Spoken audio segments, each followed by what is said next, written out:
Main crops of Pakistan: sugarcane, maize and fruits.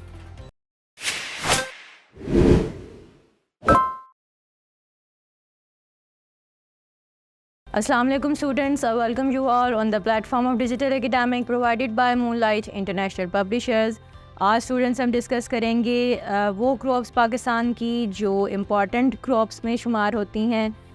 कुछ हमने previous lecture में discuss की, उनमें शामिल हैं। आज जो हम डिस्कस करेंगे इनमें शामिल है सबसे इम्पॉर्टेंट शुगर केन, जो कि पाकिस्तान की एक बड़ी फसल में शुमार होती है। और ये अगर हम यूजेज के एतबार से देखें तो ये कैश क्रॉप है, यानी कि इसकी एक्सपोर्ट की जाती है। और अगर हम मौसम के एतबार से देखें तो ये ख़रीफ़ की फ़सल है, यानी कि मानसून के सीज़न में इसकी काश्त की जाती है। पाकिस्तान में पंजाब और सिंध के इलाकों में गन्ने की काश्त की जाती है और तकरीबन हर साल की एवरेज अगर हम लगाएं तो पाकिस्तान में तकरीबन 60 से 70 मिलियन मैट्रिक टन गन्ना प्रोड्यूस किया जाता है। नेक्स्ट हम मूव करेंगे नेक्स्ट फसल पर, वो है मेज़ यानी कि मकई, इसको कॉर्न भी कहा जाता है। और इसकी प्रोडक्शन डिपेंड करती है इस चीज़ पर कि मौसमी हालात कैसे हैं और रीजनल जो अवेलेबिलिटी है, रीजन के मौसम जो है इसके लिए किस तरह पर इसका इन्हिसार होता है। इसके अलावा डिमांड क्या है इसकी मार्केट में। प्रीवियस ईयर्स के मुकाबले में इन सालों में हम देखें तो मकई की डिमांड, यानी मेज़ मकई लोग कॉर्न इस्तेमाल करते हैं, इसकी डिमांड पाकिस्तान में भी बढ़ गई है। तो ये डिपेंड करती है कि मौसमी हालात कैसे हैं, उसकी बेस पर इसको काश्त किया जाता है। वेदर क्लाइमेट इसके लिए सूटेबल है, रीजनल अवेलेबिलिटी क्या है, किस रीजन में क्लाइमेट कैसा है, कहाँ पे इसको काश्त किया जा सकता है। और इसके अलावा पब्लिक डिमांड या मार्केट डिमांड इसकी क्या है। पाकिस्तान में पंजाब और KPK में मकई काश्त की जाती है। और अगर एवरेज हिसाब लगाएं, औसतन जो पाकिस्तान में मकई की काश्त है वो हर साल तकरीबन 5 से 6 मिलियन मैट्रिक टन मकई जो है वो पैदा की जाती है। नेक्स्ट हम मूव करेंगे फ्रूट्स पर। फल पाकिस्तान में आपने देखा होगा बेतहाशा हर किस्म के फल पाकिस्तान में अवेलेबल हैं, क्योंकि पाकिस्तान में क्लाइमेट डिफरेंट है, डिफरेंट सूबों में डिफरेंट क्लाइमेट है। आबोहवा के लिहाज से उन सूबों में उस तरह के फल पैदा किए जाते हैं।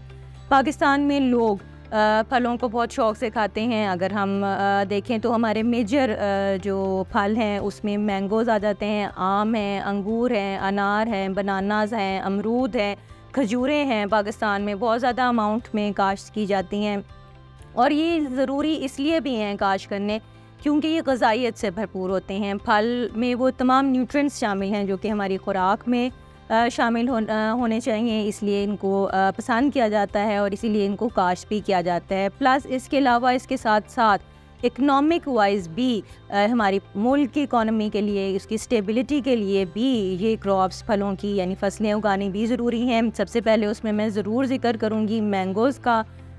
पाकिस्तान के जो फलों में आम जो है उसको दुनिया में बहुत ज़्यादा पसंद किया जाता है। इसी तरह अगर हम सिट्रस फ्रूट्स की बात करते हैं तो उसमें किन्नू, ऑरेंजेस और लेमन्स वगैरह वो पाकिस्तान से बाहर मुल्कों में उनकी बहुत डिमांड है, उनको बहुत पसंद किया जाता है और बहुत किस्म के मैंगोज़ जो हैं वो पाकिस्तान में प्रोड्यूस होते हैं।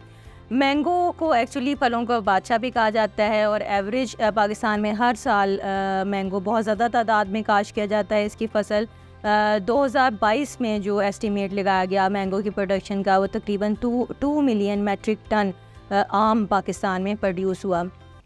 इसके अलावा ये तो थे मेजर फल जो पाकिस्तान में होते हैं। इसके अलावा और बहुत सारे फल जो नॉर्दर्न साइड से भी पाकिस्तान में आते हैं, जिनमें खुबानी, आड़ू, आलू बुखारा वगैरह शामिल हैं। और इसके अलावा चेरीज़ की काश्त भी पाकिस्तान में की जाती है। फल न सिर्फ़ पाकिस्तान में मौजूद लोगों की ग़िज़ाई ज़रूरियात को पूरा कर रहे हैं बल्कि हमारी इकॉनमी को स्टेबल करने के लिए भी बहुत ज़रूरी हैं ये फ़सलें काश्त की जानी।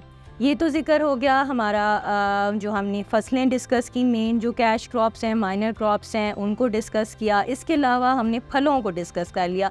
लेकिन अगर मैं सब्ज़ियों की बात नहीं करूँगी, वेजिटेबल्स की, तो लेक्चर इनकम्प्लीट रह जाएगा। यानी कि हमारे मुल्क में बेतहाशा अनवाओ इक़साम की सब्ज़ियाँ काश्त की जाती हैं। हम आम घरों में इस्तेमाल करते हैं, जिसमें प्याज, आलू, टमाटर, खीरे, गाजरें, मूलियाँ, हर किस्म की सब्ज़ी शामिल है। वो पाकिस्तान में ही काश्त की जाती है और पाकिस्तान की जो ग़िज़ाई ज़रूरियात हैं उनको पूरा किया जाता है।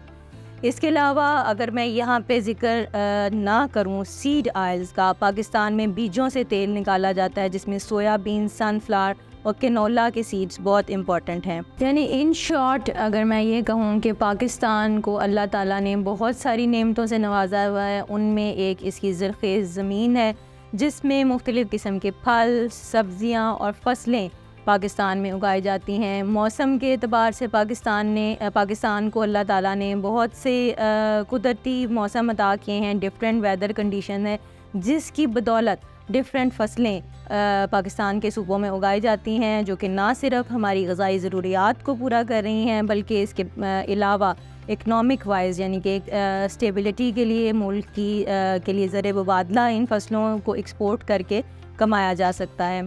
होपफुली स्टूडेंट्स आपको समझ आई होगी जो हमने डिस्कस की हैं इंपॉर्टेंट क्रॉप्स पाकिस्तान की, उनके फ़वाइद, उनकी काश्त, उनके सीज़न। इंशाल्लाह नेक्स्ट लेक्चर में नेक्स्ट इन्फॉर्मेशन के साथ। अल्लाह हाफ़िज़।